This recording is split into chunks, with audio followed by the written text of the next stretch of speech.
I'm talking all things body image this week, or 90s noughties diet culture, which I know a lot of you grew up in, and it had such an impact on so many people. And I know the reels I put up about this topic go off because people are like, oh my God, I can't believe what we were exposed to, what went on. And when we look back, especially at these TV programs and the films and things like that, that always mentioned about diet culture, it's actually really shocking to see.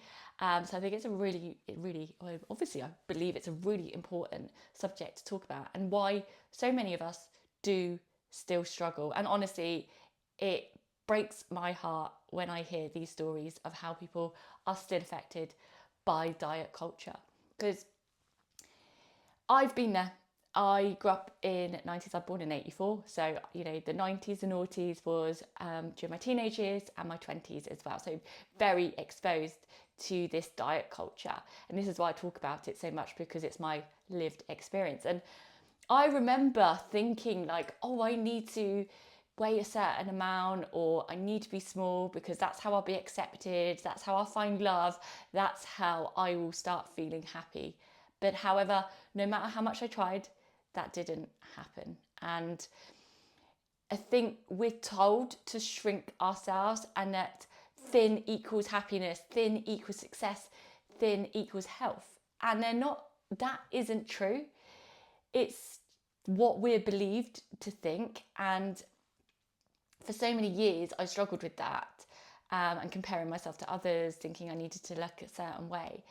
But what I really needed to do was just switch off all that noise. I needed to switch it off and focus on myself, and actually what I wanted and what made me happy, and how I felt confident and strong in my skin.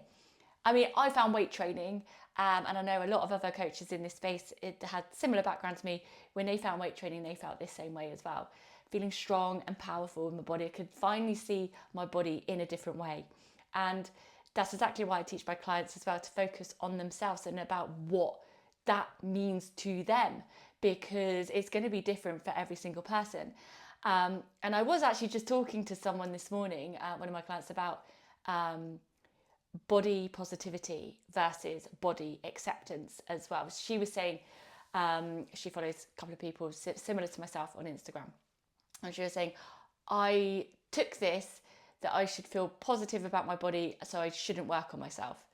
And I was like, well, this isn't exactly true. And that's why I think there's this toxic culture can be around it, because there's nothing wrong with wanting to improve yourself, improve your health, improve your fitness, improve your lifestyle, improve your quality of life. And if that means that your body's going to change with that, then that's where body acceptance comes in. It's like, I accept my body for what it is and what it does for me, but I do, I'm not adverse to change, if that makes sense, as long as it's within the right, what am I trying to say? Aligning with your goals, like for health, for happiness, for quality of life, for longevity. Because with all the diet culture noise, this body positivity movement, as amazing as it was for a lot of people, it does have this toxic aspect with it. It's like, you shouldn't change yourself. You should be happy with this, and that's it. And you shouldn't be looking to change yourself, where that's not necessarily true. We're going through different seasons of life, and we need to be able to work through that. And yes, our bodies will change, and therefore, it's okay to work on that. At the end of the day, it's being able to be content, feel acceptance towards your body, neutrality. I can't speak now. Neutrality as well, but without the noise of diet culture, thinking that we need to be skinny, we need to be thin, we need to be 8 stone or whatever. That's what I always saw, was 8 stone everywhere, and being able to work through that.